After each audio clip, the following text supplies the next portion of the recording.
선택과 결단. 우리는 늘 선택의 기로에 있습니다.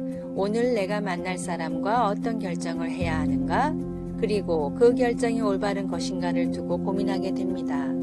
건축을 하는 사람은 마지막 결정의 시간에 모든 것을 살피고 사인을 하면 그때부터 일이 진행되고 책임은 서로가 지는 것입니다. 결혼을 위해서 사귀던 사람과 혹은 중매를 통해 일생을 함께 할 사람을 선택할 때 참으로 많은 고민과 기도 속에 결국 결정하면 약속과 책임이 따르는 것입니다. 미국의 아이젠하워 대통령은 막 후임자가 된 케네디에게 이런 말을 했습니다. 당신의 임무는 결단하는 것입니다. 그렇습니다.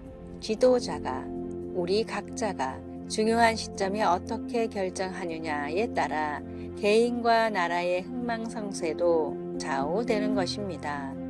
성경을 보면 모세는 여호수아의 뒤를 이어 이스라엘 백성들을 가나안 땅에 인도했지만 타락해져 가는 그들을 보며 이렇게 고백합니다.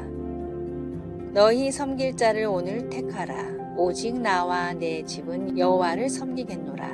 여호수아는 주저하지 아니하고 담대하게 자기의 선택을 고백합니다. 성경 속에 바른 선택을 한 사람 중에 대표적으로 아브라함은 올바른 선택과 순종으로 믿음의 조상이 되었고 복을 받았습니다. 다윗 또한 하나님께 순종하고 기도하는 삶을 살았기에 통일 왕국의 왕이 되었습니다.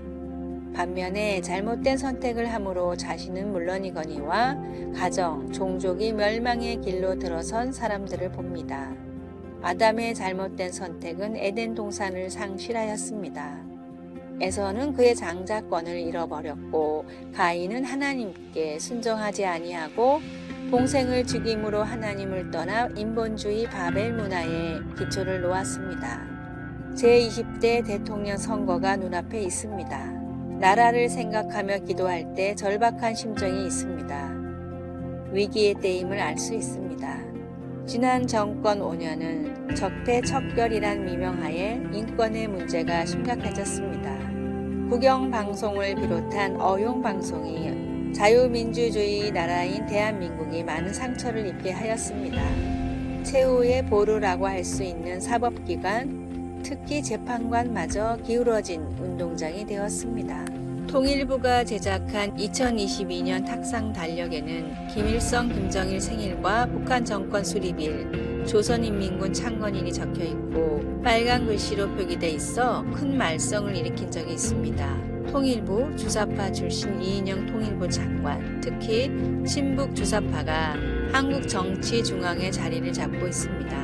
이석기가 2004년부터 혁명조직 RO를 결성해 비밀 모임을 가져왔는데 통진당을 만들고 국회의원까지 되었는데 이석기의 RO가 북한이 침략할 경우 경찰서를 습격하고 통신시설 등 국가기관시설을 파괴할 것을 비밀리에 모여 지지자들에게 전달했다가 알려지게 되어 이석기는 대법원에서 내란 선동으로 2014년 2월에 9년형을 받고 감옥 생활을 하다가 작년 연말에 가석방되었습니다.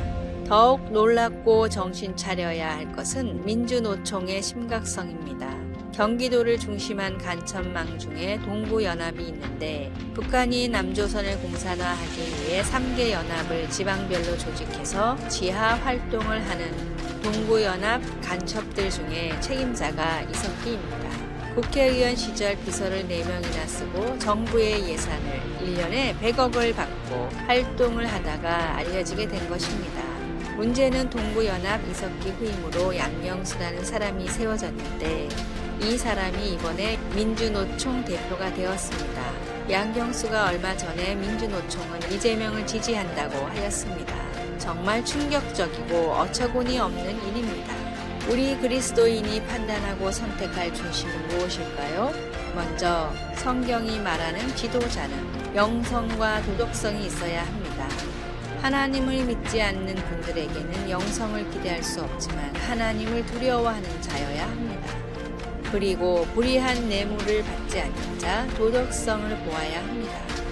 아침의 말과 저녁의 말이 다르고 오늘의 공약과 내일의 공약이 다른 사람은 절대로 신뢰할 수 없습니다. 양심이 마비된 자, 상식이 통하지 않는 자는 배척해야 합니다. 공의가 서는 나라를 만들 사람, 종교의 자유와 예배를 방해하는 일이 없도록 하는 사람이어야 합니다. 특히 포괄적 차별금지법을 지지하는 사람은 제외되어야 합니다. 둘째, 잊지 말아야 할 것은 국부론을 중심으로 자유민주주의, 시장경제, 인권, 법치를 가장 중요시 여기는 지도자를 선택해야 합니다.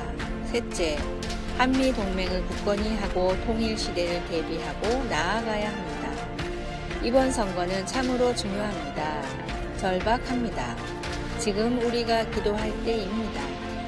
모두 기도 중 동참하여 자유 대한민국의 미래를 열어 갑시다.